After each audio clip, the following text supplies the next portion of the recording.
আসসালামু আলাইকুম। All India সলিউশনের পক্ষ থেকে সকল শিক্ষার্থীদেরকে স্বাগতম।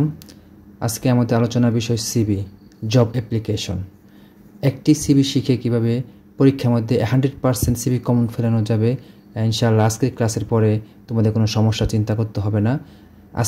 আজকের ক্লাসের পরে সিভিতে তোমাদের ফুল মার্ক 100% মার্ক পাবে ইনশাআল্লাহ। আমরা দেখতে কিছু প্রশ্ন নমুনা এখানে দেখতেছি আমাদের পরীক্ষার মধ্যে যেমন আসে: অ্যাসিস্ট্যান্ট টিচার অথবা ইংলিশ টিচার, কম্পিউটার অপারেটর অথবা computer programmer, accounts officer, junior officer, salesman, librarian, senior officer, medical representative etc. এই ধরনের প্রশ্ন আমাদের পরীক্ষার মধ্যে আসে। তো এই ধরনের প্রশ্ন আসলে আমরা যেভাবে দিতে পারি একই রকমের নিয়ম। আর দেখো, প্রশ্ন আমাদের যেভাবে হয় পরীক্ষার মধ্যে একটা কোশ্চেনের নমুনা। সাপোজ মনে করো ইউ আর মঈন অথবা Mina and you have passed BA honours MA English. You have seen a vacancy advertisement for the position of an English teacher is X High School, Dhaka. Now write a CV with a cover letter for the post. দেখো, এখানে পোস্টের মধ্যে প্রতিষ্ঠানের নাম দেওয়া আছে X High School এবং পোস্টের নাম দেওয়া আছে ইংলিশ টিচার এবং ঠিকানা দেওয়া আছে ঢাকা। আমরা পরীক্ষার মধ্যে অনেক স্টুডেন্ট এটাই ভুল করে, এখানে আমাদের ঠিকানা দেওয়া থাকলে অথবা প্রতিষ্ঠানের নাম, পদবি কী থাকে এগুলো ধরতে পারো না। প্রশ্নের মধ্যে থেকে অবশ্যই এগুলো আগে ধরতে হবে, তারপরে শিক্ষাগত যোগ্যতা দেওয়া থাকে প্রশ্ন ওইটাও খেয়াল করতে হবে। শুরুতে আমরা লিখব 8 তারিখ, উপরের অ্যাপ্লিকেশনের মধ্যে তারিখ লিখব। তারপর দ্য ম্যানেজিং ডিরেক্টর, কোম্পানি হলে যে কোনো কোম্পানি অথবা ব্যাংকের হলে দ্য ম্যানেজিং ডিরেক্টর লিখব। স্কুল হলে দ্য হেডমাস্টার লিখব। কলেজ হলে দ্য প্রিন্সিপাল। আর যদি দ্য হেডমাস্টার, প্রিন্সিপাল অথবা ম্যানেজিং ডিরেক্টরের কাউকেই না বোঝায় তাহলে অ্যাডভার্টাইজার, দ্য অ্যাডভার্টাইজার বিজ্ঞাপনদাতা লিখলে হয়ে যায়। এখানে আমরা সেকেন্ড অপশন তারপরে লিখব কোম্পানির নাম। প্রশ্নের মধ্যে দেওয়া থাকলে কোম্পানির নাম ওইখান থেকে লিখব। তারপরে স্কুলের নাম দেওয়া থাকলে ওইখান থেকে লিখব। তারপরে কলেজের নাম থেকে ওইখান থেকে লিখব। যদি না দেওয়া থাকে তাহলে যে কোনো একটা অক্ষর দিয়ে কোম্পানির নাম অথবা স্কুলের নাম ধরে নিব। তারপর ঠিকানা না থাকলে ঠিকানাও আমরা কি একটা আনুমানিক দিয়ে দিব, তাহলে সুন্দর দেখা যাবে, সিভির পূর্ণতা পাবে। আর এই দিকগুলো আমরা পরীক্ষার সময় অবশ্যই খেয়াল করব। তারপর সাবজেক্টের উপরে নিচে ফাঁকা থাকবে, আমরা এটা খেয়াল রাখবো খাতায় লেখার সময়।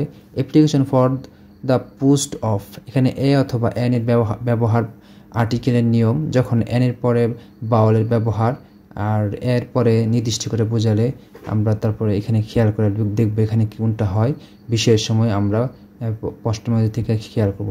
Dear sir, in response to your advertisement published in the Pratham Alo on 15 January 2015 to 2025, এখানে আমাদের প্রশ্নের মধ্যে খেয়াল করতে হবে এখানে টেকনিকটা।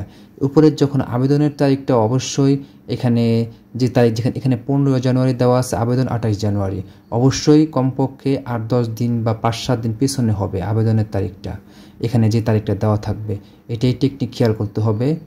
ফর দ্য পোস্ট অফ, এখানে এন বিষয়, ফর ইউর স্কুল অথবা কোম্পানি অথবা ইনস্টিটিউশন অর্থ কি প্রতিষ্ঠান, শিক্ষা প্রতিষ্ঠান। স্কুল না দিলে ইনস্টিটিউশন দিলেও হবে। তারপর কোম্পানি দেব। I am interested in search a position, আমি কি প্রতিষ্ঠানের জন্য কি আগ্রহী। I am enclosing my CV and other documents, আমি আমার সিভি এবং অন্যান্য documents with this letter for your kind consideration, আপনার কি বিবেচনার জন্য কি দিয়েছি। এখানে এটি আমরা এগুলা খেয়াল করে, এখানে কোনো পরিবর্তন নেই, জাস্ট কি প্রশ্নের মধ্যে পত্রিকার নাম পেলে পত্রিকার নাম লিখে দিবা আর বিষয় অনুযায়ী বিষয় লিখবা। I hope that you will give an opportunity to prove my ability অথবা competence for the post. Yours faithfully দিবা। এখানে প্রশ্নের মধ্যে যে নাম থাকবে নাম দিবা, না থাকলে যে কোনো একটা নাম ধরে নিবা অবশ্যই, নাহলে সিভি লিখতে অসুবিধা হবে। ইনক্লোজ, যারা পারো দিবা, না পারলে সমস্যা নাই। Enclose CV and other document, যারা পারো ইনক্লোজার দিবে। অনেকে ইনক্লোজার দিতে গিয়ে বানান ভুল করে, অবশ্যই বানান ভুল করা থেকে বিরত থাকবে। তারপর আমরা সিভির মূল ফরম্যাটে যেখানে যাব, কারিকুলাম বিটা। এই কারিকুলাম বিটা এখানে শুধু অনেকে সিভি লেখো, সিভি লিখলেও চলবে, কারিকুলাম বিটা লিখতে পারলে সুন্দর দেখা যাবে। আর তারপরে অফ, এখানে প্রশ্নের মধ্যে নাম লিখবা, প্রশ্ন অনুযায়ী মঈন। নোট ঠিকানা দিবা, অবশ্যই প্রশ্নের মধ্যে ঠিকানা দিয়ে দিবা, নরসিংদী ঢাকা লিখছি এখানে। তারপর ইমেল অ্যাড্রেস বা মোবাইল নাম্বার দিলে হয়ে যাবে। আর পাশে আরেকটা গুরুত্বপূর্ণ বিষয়, আমাদের পিকচার, একটি স্ট্যান্ডার্ড সিভির মধ্যে পিকচারের জন্য একটি বক্স করে দিবা অবশ্যই তোমরা পরীক্ষার মধ্যে, তাহলে টিচারের ক্ষেত্রে তোমাদের খাতাটা অনেক সুন্দরভাবে দেখা যাবে, উপস্থাপন হবে। তারপর পার্সোনাল ইনফরমেশন, ব্যক্তিগত তথ্য, প্রথমে নিজের নাম দিতে হবে না, এখানে father's name, mother's name, address, date of birth, nationality, religion অথবা ধর্ম, কন্ট্যাক্ট নাম্বার, এইগুলা দিয়ে আমরা কাল্পনিকভাবে পূর্ণ করছি। তোমরাও এভাবে তোমরা কি নিজেদের মতো করে সুন্দর করে পরিবর্তন করবা। অবশ্যই সুন্দর করে কি এই ব্যক্তিগত তথ্যগুলো পূর্ণ করবা। এখানে অবশ্যই বানান ভুল করবা না, যাতে স্যারের চোখে যাতে বানান ভুল ধরা না পড়ে। বানান ভুল ধরা না পড়লে তোমরা কোনো সমস্যা নাই। তারপর এডুকেশনাল কোয়ালিফিকেশন আছে, শিক্ষাগত যোগ্যতা। শিক্ষাগত যোগ্যতার ক্ষেত্রে এখানে একটা খেয়াল করার জিনিস আছে, আধুনিক সিভিতে আমাদের শিক্ষাগত যোগ্যতা সবচেয়ে বেশি যেটা ওইটা উপরের দিকে থাকে, MA, BA, HSC, SSC, এভাবে সিরিয়াল করে সাজানো হয়। আগে SSC, HSC বা BA বা MA ছিল নিচে সবার, কিন্তু এখন সবার উপরে MA। তারপর খেয়াল করা জিনিস BA এবং MA যারা মাস্টার্স করে বা MBA করে কমার্স থেকে বা MSc, এখানে BA এবং MA ক্ষেত্রে CGPA হয় 4 পয়েন্টের মধ্যে 3.20 বা 3.10 এরকম হয়। এখানে অনেকে GPA 5 লেখা হয়, এগুলো ঠিক না। তারপর SSC, HSCর ক্ষেত্রে SSC পরীক্ষা পাশ করার পর 2 বছর পরে HSC, 4 বছর পরে BA পাস বা BBA, 1 বছর পরে MA পাস করে। তো এইগুলা খেয়াল করবো অবশ্যই। আর ডাকা এখানে শিক্ষা বোর্ডের ক্ষেত্রে সব ডাকা লিখেছি, তোমরা এইভাবে লিখবে, তোমাদের সহজেই ভুল হবে না।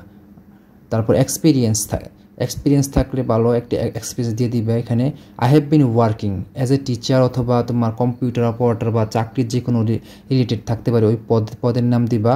ইন মতিঝুল স্কুল অথবা যে কোনো কোম্পানির নাম দিতে পারো, বা যে কোনো ব্যাংক হতে পারে। সিন্স লাস্ট ইয়ার, গত বছর থেকে, শেষ বছর থেকে।